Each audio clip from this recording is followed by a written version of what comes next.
The Eastern Cape's death toll accident on the rise, and Denel announces a second successive year of profits. Good morning. The death toll in this morning's collision, a school bus and another bus in the Eastern Cape, has risen to 16. An unconfirmed number of people have been injured. 2 of the deceased were pupils from the Cradock Primary School. The driver of the school bus was also killed. The accident happened on the Cradock and Graaff-Reinet Road early this morning. Arriva Live spokesperson Tsepo Machaya elaborates. The cause of the accident is not very clear, but what I can tell you is that the 2 buses collided. The other one was from Cape Town to Mthatha, it's an Iveco bus, and the second one is a big bus that was from Cradock, conveying school children to Graaff-Reinet for sporting activities. And then as they collided, we had to close the road. As we speak, the R61 is closed from Cradock side up until the N9. The injured have been taken to Cradock Hospital. At this stage, I'm not in a position to give you the exact number, hence they are being attended to. It is one of the worst accidents that we have ever had that involves school children. South African arms manufacturer Denel has announced a second successive year of profits. The group says it posted a profit of 41 million rand for the year ending in March.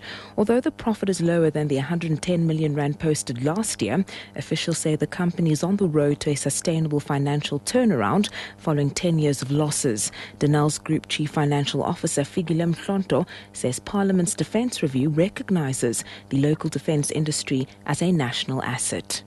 It further also say it foresees a situation where there is a lot more rallying of the other state organs to leverage on our technology for the benefit of the industry and benefit of the country. That will also go a long way to better position our industry and also be able to leverage from what we do for the benefit of the overall country. We see the Defence Review as a really a positive document that is closing a strategic vacuum that we've been operating under over the years.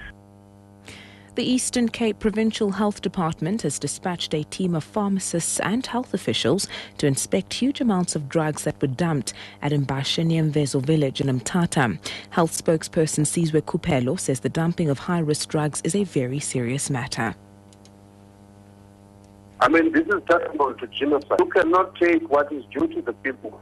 People are dying in our facilities because they don't have access to medicine. We are not going to allow sabotage in this department. We are going to deal harshly with whoever is involved. We cannot afford wastage. We cannot afford maladministration. There is no place, there is no room for corruption in this department. It is very painful that we choose to do such a barbaric act, putting the lives of our people at risk.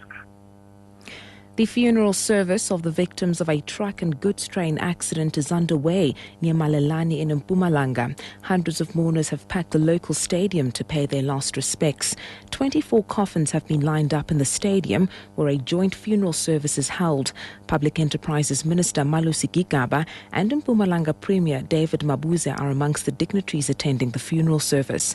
The bereaved families will immediately after the joint funeral service proceed to different cemeteries to bury their loved ones.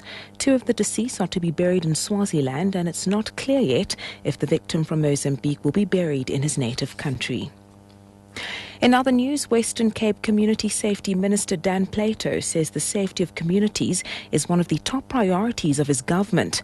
Plato was addressing a safety summit underway at Nyanga on the Cape Flats. He says community structures also have a role to play to ensure effectiveness in the fight against crime and gangsterism, which is plaguing various communities on the Cape Flats. Representatives from the criminal justice system, National Prosecuting Authority, South African Police Service and the Nyanga Community Policing Forum are also attending the summit. And finally, on the international front, the Italy and AC Milan football striker Antonio Cassana has been fined $18,000 for inappropriate remarks about homosexuality during the Euro 2012 finals.